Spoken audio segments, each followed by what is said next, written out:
The hallway stayed quiet except for the buzzing phones, and a female CO whispered fast to an inmate blocking her path, while two officers pretended not to see anything happening around them.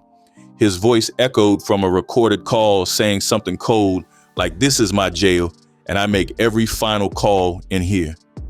Drugs slid through hands like cheap candy, and guards moved like they were following instructions from men in cells.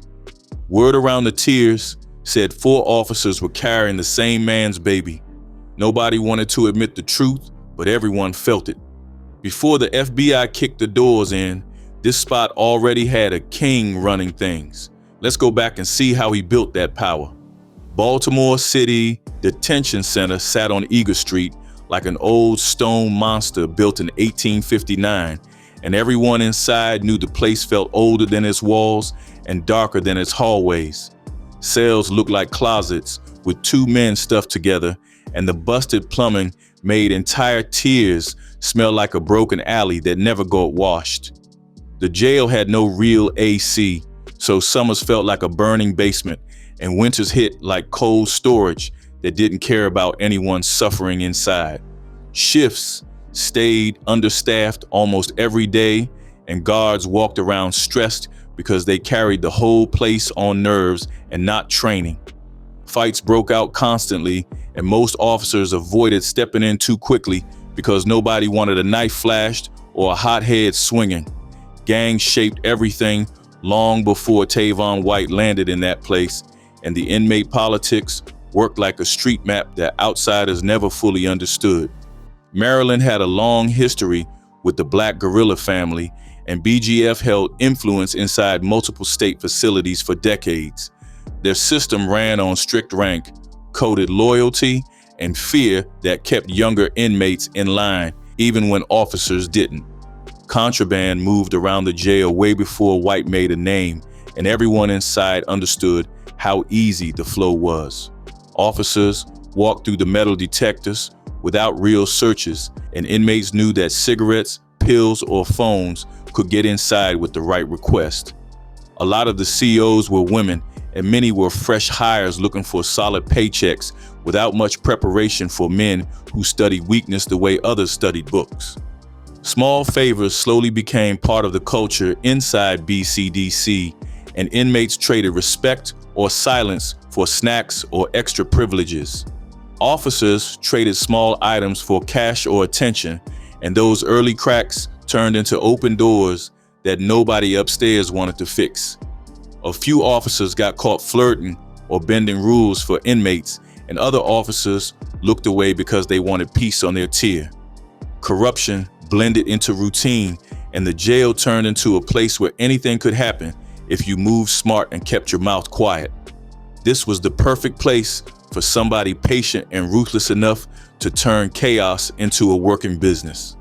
Tavon White grew up in Baltimore, surrounded by neighborhoods where people survived by hustling, and by the late 90s, he already knew the streets could teach lessons schools couldn't explain. He joined the Black Guerrilla family when he was still young because the gang carried weight in the city, and he understood their structure better than someone his age usually would.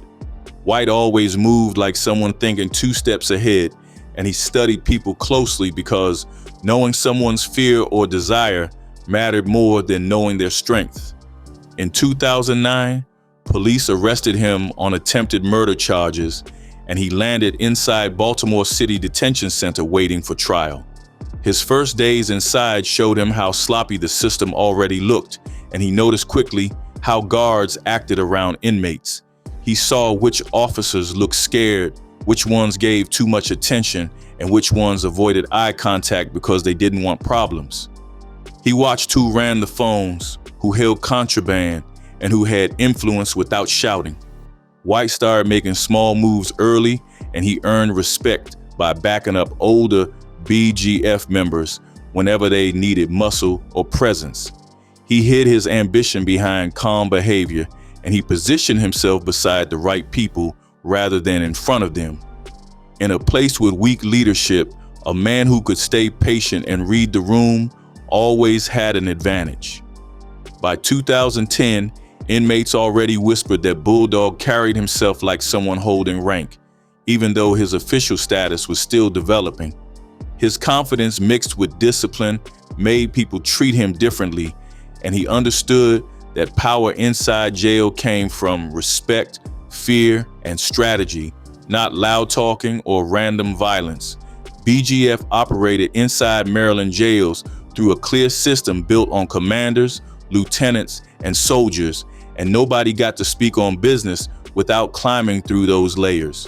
White learned that structure quickly, and older figures like Eric Marshmallow Brown gave him guidance on how to move through the ranks without attracting heat. His rise came from a mix of charm, quiet intimidation, and being the guy who handled problems without hesitation. He played every angle with patience and paid attention to details that most inmates overlooked. White built a loyal inner circle that included men like Jamal Hammer Anderson and Joseph Monster Young, and these men kept things running on the tiers. They enforced the rules, collected payments, and made sure nobody undercut the organization. White created order on blocks where officers struggled to control anything, and inmates responded because he brought stability that made their days easier. He broke up fights when they messed with business, and he resolved the disputes before they turned into stabbings. He gave tasks to younger inmates and kept an organized rotation so things never felt sloppy. Prisoners followed him because he protected people when the officers couldn't, and he made money flow in ways that helped his crew survive. He treated people fairly by jail standards, and his leadership benefited inmates more than anything the administration ever offered. Word spread across tiers that Bulldog called the shots now, and even people outside BGF respected the structure he established. The shift didn't happen overnight, but every decision he made strengthened his hold. The real turning point came when he realized the guards trusted him more than they trusted their supervisors. Officers leaned on him to keep peace on rough blocks, and he saw how their dependence created a door for something bigger. When an inmate learns that guards need him to keep the jail steady, that inmate stops being another prisoner and becomes something much more powerful. White understood that moment perfectly, and he didn't waste a single opportunity after that. Things inside Baltimore City Detention Center shifted fast once certain officers started paying extra attention to Tavon White, and the first names whispered across tiers included Jennifer Owens and Katera Stevenson, because both women moved in ways inmates quickly noticed. Jennifer Owens worked the halls with a serious face most days, yet she carried a soft spot that people read easily, and inmates watched her linger just a little longer when White spoke. Katera Stevenson came in younger and quieter, and people said she tried to keep conversations short, although her eyes always tracked Bulldog whenever he walked past her station. Chania Brooks and Tiffany Linder also appeared on the radar as their interactions with White slowly gained interest from inmates around them. Relationships inside that jail often began with simple gestures like officers sliding small favors across trays or letting certain inmates get an extra phone call when nobody was watching. Conversations started with basic jokes or quick compliments, and the tone changed whenever papers or notes moved between pockets and hands. Officers liked the attention because many felt overlooked, underpaid, and stressed, and inmates understood how to read those emotions. A lot of officers walked through unmonitored entrances with barely any searches, and that created easy openings for inmates who knew how to push the right buttons. White used charm like a tool more than a habit, and he built emotional connections slowly because he understood patience created stronger leverage. He offered understanding instead of pressure, and he learned intimate details from the women who spent long shifts feeling unappreciated. The first officer who helped him did something minor like bringing in a small item, and once she saw nothing happen to her afterward, she grew bolder each week. When one woman started helping, word traveled among other officers, and the interest spread from curiosity to involvement.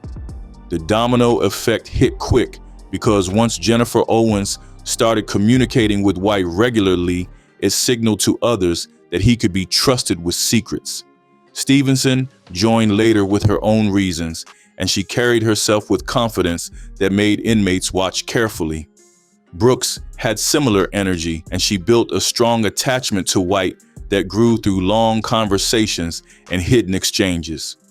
Linda eventually stepped into the circle, and she became known for moving quietly without drawing suspicion. Each woman played a different role as White's influence grew, and their positions allowed him to build routes for information and contraband. Owens smuggled items through simple routines, and she passed intel about movement on different tiers. Stevenson carried cash and messages into restricted areas, and she opened small windows of access when the timing mattered. Brooks helped with communication and transportation of goods, and she controlled certain door entries that helped White move unhindered. Linda pushed contraband deeper into the building and collected payments from inmates tied to outside suppliers. Pregnancy rumors spread across the jail after officers whispered about Owens and Stevenson, showing clear signs of being involved with someone inside, and eventually people started linking their situations back to White. When Brooks and Linda reportedly became pregnant too, the story exploded across tiers, and inmates began describing Bulldog like a legend instead of a regular inmate. Some officers spotted tattoos with his name on 2 of the women, and those markings fueled gossip about loyalty that felt bizarre inside a jail environment. The mythology around White expanded when people learned he gifted cars and rings to certain officers, and those stories floated through corridors with strange excitement. Guards competed quietly for his attention because he treated them with care while offering status inside a place where status meant safety. Some officers felt jealous when another woman got more attention, and that jealousy pushed certain officers to help White even more so they could stay close to him. Competition created more corruption, and things changed because officers started operating like they were part of his organization. The shift of power became clear when inmates saw officers stepping aside for White's requests without hesitation. People said the jail belonged to him long before the indictment proved it, and his influence spread because the guards moved for him the same way his soldiers moved for him. That was the turning point, and once those 4 women aligned themselves with Bulldog, the jail completely tilted into his hands. The contraband pipeline inside Baltimore City Detention Center worked like a street corner with cinder block walls, and officers helped the Black Guerrilla family keep things flowing without interruption. Jennifer Owens brought cigarettes and marijuana inside her uniform, and she passed items to lieutenants who handled distribution. Katera Stevenson smuggled Suboxone strips inside her shoes, and those strips were sold fast because withdrawal hit inmates hard. Chania Brooks brought pills in her waistband during her shifts, and she kept deliveries timed around room checks. Tiffany Linder brought in small cell phones hidden under her hair or tucked near areas guards rarely inspected, and those phones traveled quickly across the tiers. Officers hid items in places regular searchers never touched because the metal detectors inside the jail barely caught anything. Some officers wrapped phones in plastic and hid them inside hair buns, and others slipped pills into their bras or underwear. Shoes also worked because officers weren't required to remove them during security checks, and inmates understood exactly when to expect deliveries because White coordinated everything with precise timing.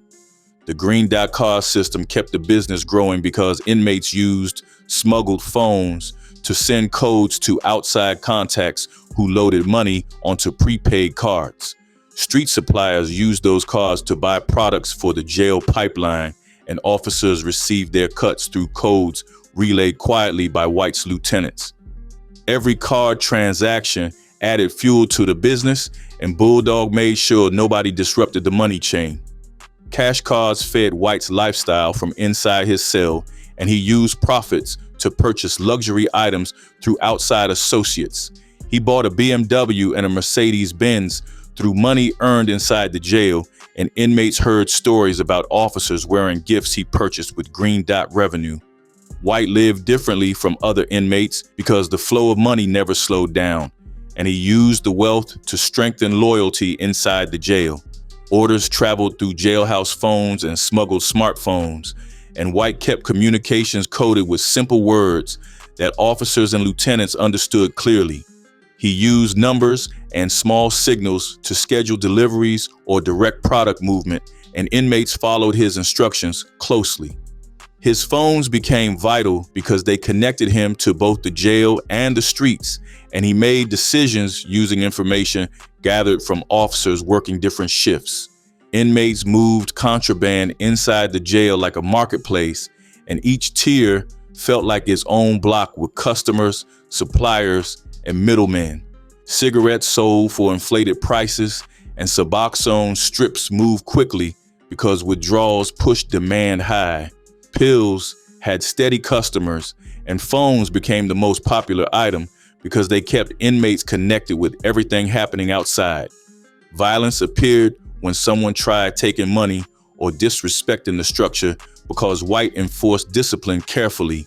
People who skimmed profits got confronted by his lieutenants, and beatings happened when inmates challenged the hierarchy he built. No officer needed to intervene because BGF handled their own problems, and this kept order consistent. White held meetings inside the jail that inmates called town halls, and he addressed concerns or issues like a man managing a business. He laid out rules during those gatherings, and he explained how money should move. Prisoners listened closely because the meetings protected them from chaos, and the order he built gave them stability. White bragged in recorded calls about making $15,000 or more during slow months, and he explained how certain deals pushed numbers higher. Lieutenants collected taxes from inmates who sold items, and those payments supported the entire operation. The money created structure, and the structure kept violence controlled. Inmates felt safer with White giving orders because they trusted his leadership more than the administration's policies. Officers depended on him for peace and cooperation, and his influence kept the jail functioning even when the official system looked organized only on paper. Bulldog became the real authority because people followed his instructions, and the jail shaped itself around his presence. Rumors floated across Baltimore City Detention Center every single day, and after a while, people talked about Tavon White like his name carried weight heavier than any title inside that jail. Inmates started saying Tavon ran the whole building, and they said it casually like it was common knowledge instead of a bold claim.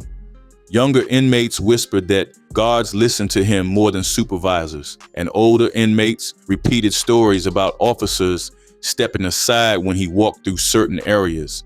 People claimed he could get full trays on days when food ran short, and they swore he could move from tier to tier without anyone stopping him.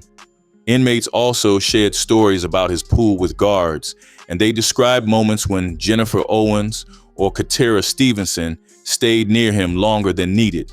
Some said Chania Brooks walked through doors she usually avoided when he made requests, and others said Tiffany Linder acted differently around him compared to regular inmates. Everyone inside formed their own version of what they saw, and the stories grew bigger each week. White barely needed to speak because people around him created the aura for him, and this pushed his legend higher. Online docudrama content later claimed Tavon dated 11 officers at once, and those claims traveled across blogs like wildfire. Some people posted rumors about him having more babies than officially confirmed, and those posts exaggerated details until nothing sounded realistic. People outside the jail shared those stories like they came from real transcripts, and the internet twisted the facts until Bulldog looked like a man controlling a mini city. The exaggerated stories blended with truth easily because the actual facts already sounded unbelievable. His legend spread across Baltimore streets because people outside heard about the indictments and the pregnant guards, and they shaped the story into their own version.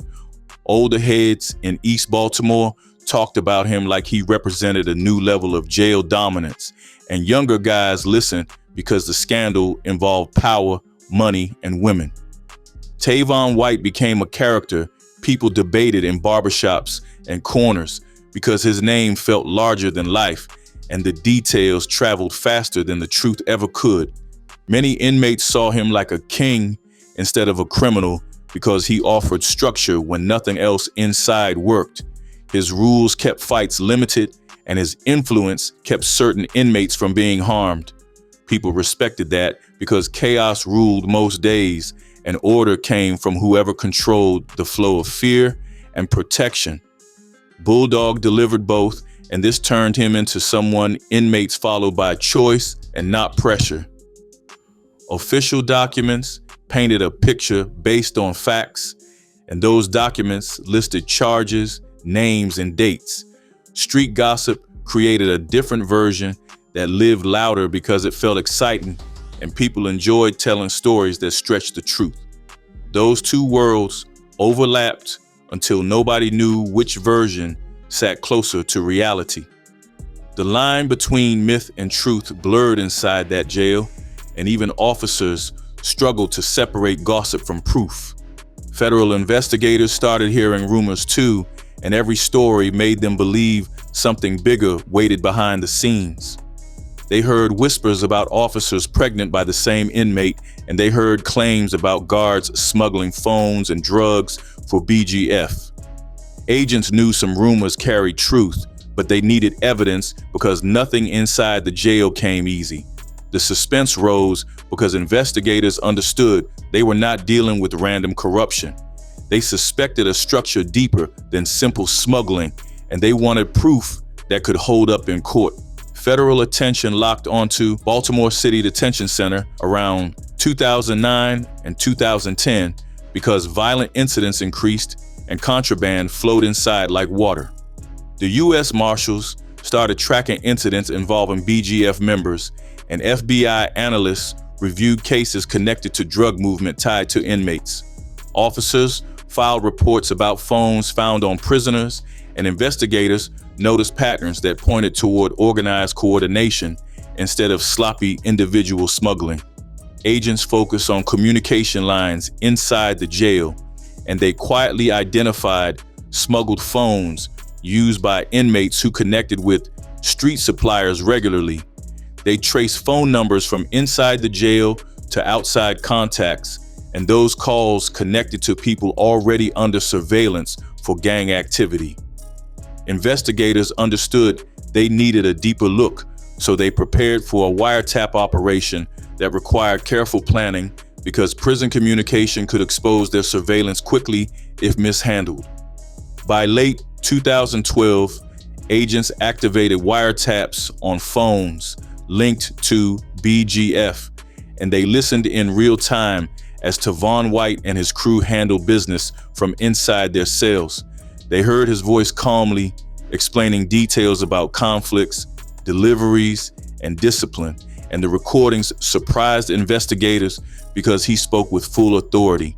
The famous recording captured him saying, "This is my jail, and I make every final call," and that sentence played like a confession of dominance. Agents documented drug orders placed by inmates, and they confirmed officer involvement through coded messages and repeated patterns in calls. They heard discussions about fights being cleared through White, and they noticed how hitting someone required Bulldog's permission. One recording included an inmate bragging that his monthly profit reached $15,800, and investigators understood the scale clearly after hearing that number. Surveillance teams watched guards carrying bags and food containers inside the jail, and they saw movements that matched the calls they monitored. They tracked officers who entered on certain shifts with bulging pockets or heavy-looking bags, and those officers matched names mentioned on the wiretaps. Agents gathered notes and compared times to confirm patterns, and each detail pushed them closer to uncovering the structure. Investigators built maps showing how the operation functioned, from Tavon White down to the youngest inmate involved. They connected names such as Jamar Hammer Anderson and Joseph Monster Young, and they matched those names to tasks mentioned on recordings. The structure resembled a full business model, and White sat at the top with guards and inmates orbiting around him. Suspense tightened because agents realized they were not dealing with a normal smuggling case. They uncovered a criminal ecosystem functioning inside a government building, and the system operated smoother than the administration ever noticed. Every recorded call revealed another layer, and federal agents prepared for the moment they finally moved in on an empire controlling one of the oldest jails in America. April 2013 hit Baltimore City Detention Center like a heavy storm because federal agents finally unsealed a massive indictment that exposed the entire operation built around Tavon White. The paperwork listed 25 defendants at first, and the list included inmates, correctional officers, and outside suppliers who moved drugs and phones. Agents entered different locations around Baltimore early in the morning, and they arrested people inside the jail and across the city within hours. Footage later showed guards being escorted out in cuffs, and some officers covered their faces while others looked stunned. Administration leaders claimed they never expected the corruption to run that deep, and many officials scrambled to answer questions they could not avoid anymore. Reporters arrived quickly because the details shocked the public, and the first announcement triggered more digging from every major outlet. Additional indictments came later when investigators gathered more evidence, and the number eventually rose to 44 charged individuals. The scale of the case surprised the city because people expected small corruption, not a network tied to cars, cash cards, and smuggled phones. Baltimore streets buzzed with conversations because older residents remembered scandals before, although nothing this organized had ever hit the news. Inmates across Maryland facilities reacted strongly because word traveled through phones and visits, and many prisoners believed Tavon White controlled more than federal agents realized. Some inmates celebrated the news, and others stayed quiet because they feared the fallout. Media outlets portrayed the scandal as a total breakdown of jail leadership, and newspapers described BCDC like a corrupted compound controlled by a gang. Maryland officials felt intense pressure because the public demanded accountability, and federal agencies wanted answers about security failures. Everyone wondered whether Tavon White would remain loyal to BGF or flip to save himself, and that question created heavy speculation. The suspense built up because nobody knew how White would respond, and every upcoming hearing carried anticipation across Baltimore. Tavon White eventually pleaded guilty in 2013, and he agreed to cooperate with federal prosecutors in exchange for a reduced sentence. His decision shocked members of the Black Guerrilla family because they never expected someone with his influence to testify publicly. When he stepped into the courtroom, reporters described the atmosphere as heavy because everyone understood the weight of his testimony. White confirmed sexual relationships with multiple officers, and he described how smuggling operations moved through the jail daily. He talked about bribery deals involving officers who accepted cash or gifts from him, and he explained how beatdowns were approved through the internal BGF code. He laid out the hierarchy clearly, and his breakdown matched the structure agents discovered through wiretaps. Some guards denied involvement until prosecutors played audio recordings that captured their voices moving contraband or discussing deliveries. The courtroom grew tense because the recordings removed any doubt about their roles, and families watched with disbelief.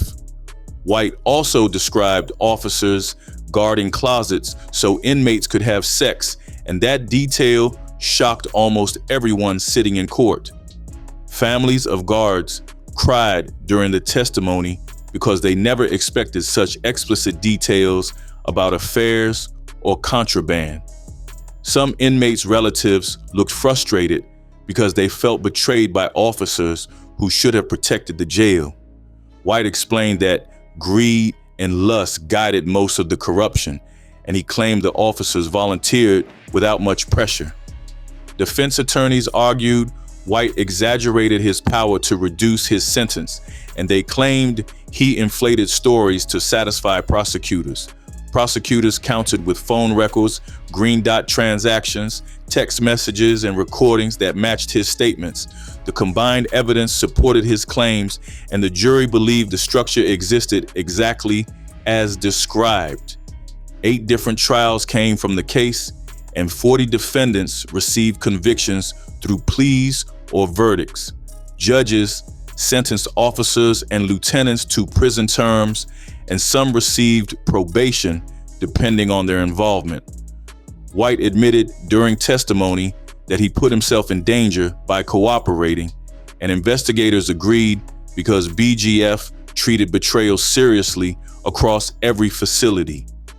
He spoke openly because he wanted leniency, and his statements changed how Maryland viewed jail corruption forever. The consequences spread far beyond him because the case exposed structural collapse that shocked the entire state. Tavon White received 12 federal years and a 20-year state sentence that ran together, and officials moved him quietly because cooperation created real danger. Baltimore shut down the old detention center soon after because the scandal exposed years of unchecked corruption. New policies forced tighter searches, better training, and stronger oversight, and officers faced heavier screening than before. People in Baltimore kept telling stories because his name carried weight long after the indictments ended. Some inmates viewed him like a symbol of how power forms inside broken systems, and others saw him as proof that corruption grows fast when nobody pays attention. White disappeared into federal custody, and his exact location remained secret because safety mattered more than publicity. The jail he once influenced now stood closed, and his story remained part of Baltimore history.